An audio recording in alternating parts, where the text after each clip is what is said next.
Hello, friends, and welcome back to r/ProRevenge. Let's start our video with a warm-up story of revenge against an irresponsible vandal. But before we begin, don't forget to subscribe to our channel if you're new here and turn on notifications so you don't miss a new video every single day. Here we go. Intentional revenge on a mailbox vandal. This is my dad's revenge, not mine, and this happened last summer. My parents live out on a lake just outside of town. The property extends to both sides of the road, and their mailbox is on the opposite side of the lake in the house. Over the 4 years they've lived at the property, a black SUV has knocked down their mailbox 6 times. They catch the vehicle on security camera on the gate, but get no identifying info. My dad would report it every time, and not much could be done. It was knocked over by a drunk driver once as well, but he crashed a bit further down the road. So that was the only time that my dad got reimbursed for the damage. Well, after the 7th time it was knocked down, he'd had enough. The land on the opposite side of the road dropped off steeply immediately after the shoulder, so my dad contracted some guys to build out a small gravel pad, 15 feet long and 3 feet deep, so he could set his mailbox back from the road. My dad told me that if someone tried to knock it down now, they'd regret it. Well, about 4 months after the work was complete, my parents were awoken to a loud crash in the middle of the night. They called the police and went out to investigate. They found the black SUV off the road, having crashed into a very large tree. The guy was taken to the hospital and was charged with a DUI from the crash, as well as possession of drugs they found in the vehicle. By building out the gravel pad and moving the mailbox back by just a few feet, it still appeared that the mailbox was on the shoulder, and it seemed like an easy target.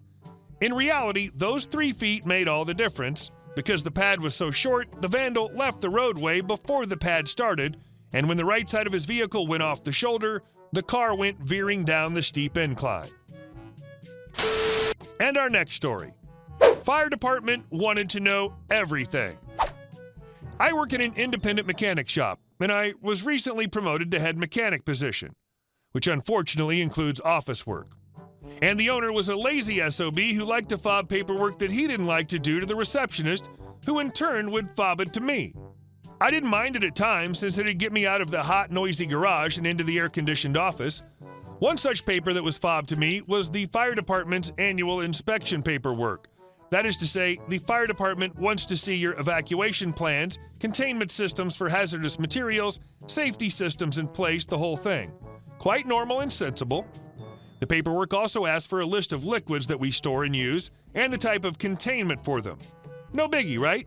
Just list the usual things the shop uses: brake clean, electric cleaner, industrial solvents, etc., etc.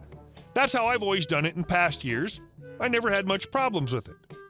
Well, anyone who's dealt with a fire department building inspection can tell you that the inspectors tend to be humorless. And this particular inspector that came to me was a new one, so he was trying hard.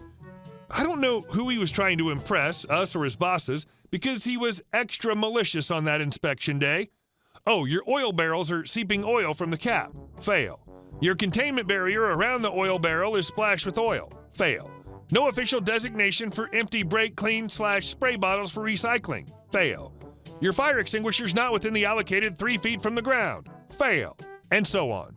And those were really annoying, but easily fixed. That wasn't much of a problem. What was a problem was the list of liquids that we kept on site. Apparently that was insufficient and we needed to provide more information. I was going crazy. I submitted a list of everything we kept along with their flammability ratio, locations marked on a building map, and the type of containment. This was one thing that I never had a problem with. The previous inspectors always found my info to be satisfactory and moved on. Well, until this guy came along. He denied our application 4 times in a row. Each time I would mail out the application, and a week and a half later, I'd get a letter back with a big, red, fat denied stamped on it. On the 4th such letter, I was seeing red. If this kept up for much longer, then we couldn't renew our shop license, and then after that, we'd be illegally operating, and that carries a hefty fee. So I gathered everyone to the office. I told them to leave anything and everything liquid they use at the shop on my desk. One of the guys was an aspiring bodybuilder, so he drank a protein shake every day. I'm going to need that protein shake jar. Oh, the receptionist liked to use the pocket hand sanitizer. Yep, going to need that. Our office manager liked to drink black coffee straight from the pot. Yes, sir, gonna need that too. Why? Oh, because it's a burning hazard, sir. Just look at that McDonald's coffee case. You got a date tonight, Johnny boy? You using cologne? You have it here? Fantastic, I want it. Our people were finding it hilarious, so of course they complied. By the end of the day, my desk was literally overflowing with legitimate and not so legitimate shop tools. I had everything from industrial rust dissolver to battery acid to the receptionist's makeup bag sitting on and around my desk, and even in my shelf and on the ground. My office was out in the open, so the customers that came in could see the mess. Some of them were weirded out, but most of them found it funny, and some even cheered me along. So I cataloged everything, referencing the manufacturer data sheet on the main ingredients, if there was one, or in the case of coffee, simply wrote that the coffee maker kept it at 202 degrees Fahrenheit. I actually verified this with an IR thermometer, which classifies it as a burning hazard. The hand sanitizer was a poison if ingested or applied on a deep cut, and so on. By the end of the day, I had over 15 pages, both sides filled out, all types of liquids and semi-liquids stored on site. Then I put it together with the application and mailed it out. I was so excited that I couldn't wait, but government gears turn slowly as they're wont to do. A week later, as I'm working in the garage, the fire department pulls up in my lot. I look over. It's that same inspector. He was scowling pretty hard when he saw me and made a beeline towards the items that had failed the inspection last time. I guess he was hoping to fail me again, but joke's on him. I had the guys clean/fix it up on Saturday before we went home, so all the offending items were not only fixed to regulation, they were perfect. The fire extinguishers were exactly 36 inches off the ground as specified, and I know this because he whipped out a tape measure. The oil barrels were so clean that they sparkled, and the containment barriers looked factory new. Every single item on our fix-it list was done to perfection. Seeing that, he grudgingly approved our application. When he was about to leave, he turned and brought out my application, turned to my list of liquids and went, "What's this?" "You asked for a list of hazardous and flammable materials kept on site, sir." "Yes, but I didn't ask for coffee or Germex or Premier Proteins or Whey Shake. What the hell?" I took the application and turned it back to page 1 where the inspector had highlighted the bullet point where it said, "List all hazardous waste brought or generated on site," with the word "all" viciously underlined. "But they're not hazardous." "Yes, sir, they are." "How?" "You can choke on them while drinking." I have no idea how I said that with a straight face, but I did. Our receptionist who was listening in choked on her tea at that point. Case in point, you'll notice that I did include Ahmad tea bags in that list, sir. He sighed in apparent disgust and got up. "Well, everything seems to be good. You'll get your permit renewal application in a week or so," and left without so much as a bye. I was a hero that day. No, I wasn't. I only got a donut for my work. And our last story. Sometimes the customer is wrong for unrelated reasons. Years ago, I turned to that most sacred of modern relationship institutions, online dating. As a very busy person trying to get it in with other very busy people, I prize honesty and directness above all else when it comes to profile creation. I included full body shots in my photos, trying to minimize the use of MySpace angles and selfies, and write at the very top of the summary/caption/profile that I am fat. Not curvy, not thick, not lots to love. I'm effing fat and not ashamed of it.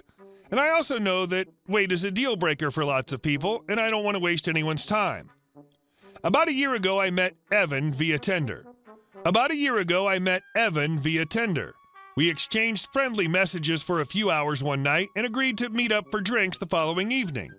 I waited for a full hour past the designated time, and just as I was getting up to leave, the texts start rolling in. "I can see you sweating from here. How long does it take you to roll out of bed every morning? Is there an earthquake or are you just getting up for more pretzels?" Really idiotic, juvenile crap. 4 separate numbers commenting on things like my clothes, which clued me in that the senders were nearby. This went on for 15 minutes before I finally saw Evan trying to hide in a corner table, giggling with a group of his buddies. I made eye contact, saw that he saw me, and then walked out. The text kept up until I blocked the numbers a few hours later. I ran into Evan about 3 weeks later. We got on the same elevator, and he tried really hard at being super interested in the emergency phone instructions. I just confronted him, and he admitted it was just some game that him and his friends play. He knew I was fat before agreeing to meet up. They all did that because that's what they do. Match up with fat women and either ghost them or troll them at the meetup. It was also kind of obvious he'd never seen any consequences from this bullcrap. As he was sweating pretty hard and looked more humiliated than I felt, I just said whatever and walked out expecting to never see him again. About a month later, some local foodie wrote a great review of a restaurant I own, and we've been slammed ever since.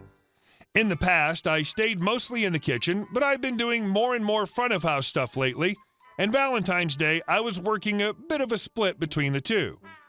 I saw Evan just as he was pushing in his date's chair. My name isn't on the restaurant, and he didn't see me. I checked the section up at the hostess stand and saw that one of my favorite old-timers, Nan, was going to be his waitress. I went to the bar till, took out $400, put it in her hands, and said, "This is going to be your only table for the rest of the night. You're going to make this the worst date he's ever been on." She spilled every single thing she brought out to the table, all over him. I was waiting for him to blow up on Nan, but he bottled it up, obviously trying to make a good impression on his date. She seemed like a perfectly lovely lady. I told Nan to make sure everything was good for her and terrible for Evan. She poured ice water on his lap, she smacked the back of his head with the edge of a tray, spilled soup on his shirt, dropped every fork he asked for. I personally oversalted his food, used the crap liquor for his drinks, used flour instead of sugar on his dessert, and to be honest, I don't know why he didn't just walk out. He must have really wanted this woman. Finally, he cracked, demanded Nan find the manager and bring her out. I was only too happy to emerge from the kitchen with my chef's coat and say, "What? I'm not ashamed to admit I'd been planning out all night. I would have said hi earlier, but I didn't want the earthquake to disturb your dinner." I will savor the look on Evan's face for the rest of my life. He was a little too flummoxed to explain, so I pulled a chair up to the table and introduced myself to his date, Amanda. Told her how I met Evan, showed her some fun old messages, then I gave her a voucher for a free meal on her next visit and told Evan to get the F out and never come back. He deleted his profile.